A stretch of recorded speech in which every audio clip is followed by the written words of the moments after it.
नमस्कार मित्रांनो, तुम्ही ऐकत आहात पंचतत्व ऑडिओ, असा पॉडकास्ट जिथे आपण बोलतो खऱ्या आयुष्याबद्दल, संघर्षाबद्दल आणि त्या क्षणांबद्दल जिथे माणूस पूर्णपणे तुटूनही पुन्हा उभा राहतो. आज आपल्यासोबत आहेत अभिजित. अभिजितची कथा वेगळी आहे, कारण ही फक्त यशाची कथा नाही. ही आहे तुटण्याची, हरवण्याची आणि पुन्हा स्वतःला शोधण्याची कथा. अभिजित, स्वागत आहे. धन्यवाद आर्या.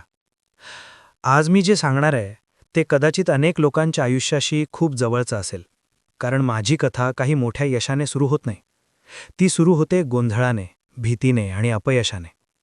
आणि कदाचित म्हणूनच आज मी ती सांगतोय, कारण मला माहीत आहे आज हा पॉडकास्ट ऐकणाऱ्या अनेक लोकांच्या मनात कदाचित हाच प्रश्न असेल की माझं आयुष्य इतकं कठीण का आहे.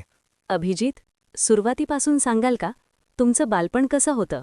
माझं बालपण खूप साधं होतं. एक छोटंसं घर, आई, बाबा आणि मी. बाबा एका छोट्या कारखान्यात काम करायचे. त्यांची नोकरी फार मोठी नव्हती, पण ते खूप मेहनती होते. माझी आई घर सांभाळायची. ती खूप शांत स्वभावाची होती.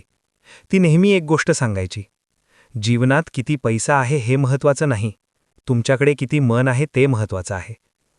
थोडा पॉज.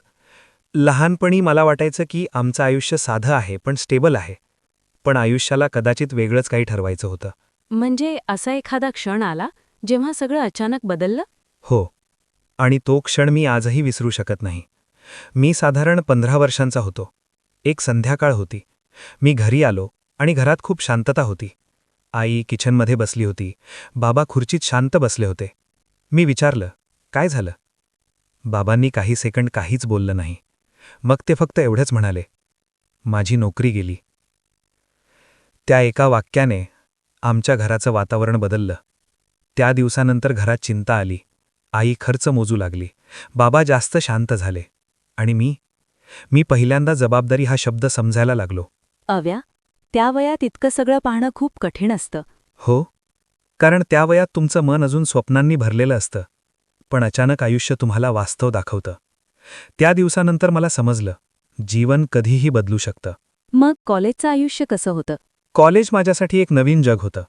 पहिल्यांदा मला वाटलं, कदाचित इथून आयुष्य बदलू शकतं. इथे नवीन लोक होते, नवीन मित्र होते आणि हलकं हसत पहिलं प्रेमही इथेच भेटलं. असं दिसतंय की त्या आठवणी अजूनही फ्रेश आहेत. हो, आहेत. कारण पहिलं प्रेम माणूस कधीच विसरत नाही. ती खूप साधी मुलगी होती, पण तिच्यात एक गोष्ट खूप स्पेशल होती.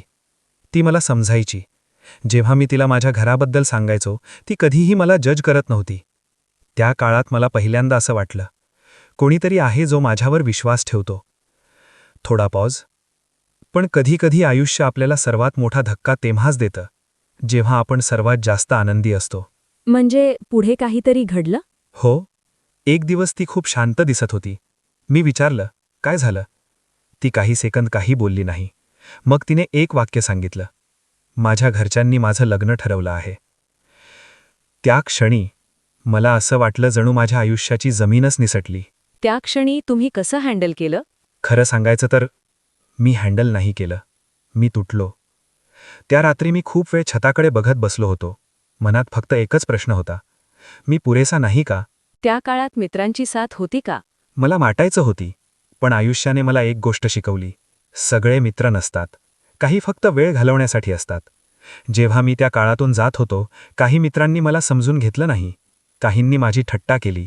त्या दिवशी मला समजलं, एकटेपणा किती खोल असतो. मग त्या सगळ्यातून बाहेर पडण्याचा टर्निंग पॉइंट काय होता? माझी आई. भावनिक पॉज. एक दिवस ती माझ्या बाजूला बसली. ती काही मोठं भाषण देत नव्हती. ती फक्त म्हणाली, बाळा, आयुष्य तुला तोडण्यासाठी नाही येत, ते तुला मजबूत बनवण्यासाठी येतं. 3 सेकंड पॉज. त्या दिवशी मी ठरवलं, मी आता हार मानणार नाही. मग पुढे काय केलं? मी छोटी नोकरी सुरू केली. सकाळी काम, रात्री अभ्यास. लोक हसायचे, काही म्हणायचे, ह्याच्याकडून काही होणार नाही.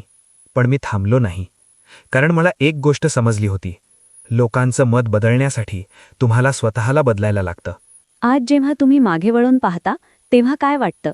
आज मला असं वाटतं, त्या सगळ्या वेदना, त्या सगळ्या अपयशांनी मला तो माणूस बनवलं जो मी आज आहे. शांत म्युझिक पॉज. अभिजित, जर तुम्ही सध्या हा पॉडकास्ट ऐकत असाल आणि तुम्हाला वाटत असेल की आयुष्य खूप कठीण आहे तर फक्त एक गोष्ट लक्षात ठेवा. तुमची सध्याची परिस्थिती तुमचं अंतिम भविष्य ठरवत नाही. कधीकधी आयुष्य आपल्याला खाली ढकलतं, फक्त आपल्याला जास्त उंच उडण्यासाठी. खरंच अभिजित, ही कथा खूप लोकांना प्रेरणा देईल. जर हा पॉडकास्ट ऐकणारा कोणी सध्या खूप वाईट काळातून जात असेल तर एक गोष्ट लक्षात ठेवा, तुम्ही एकटे नाही.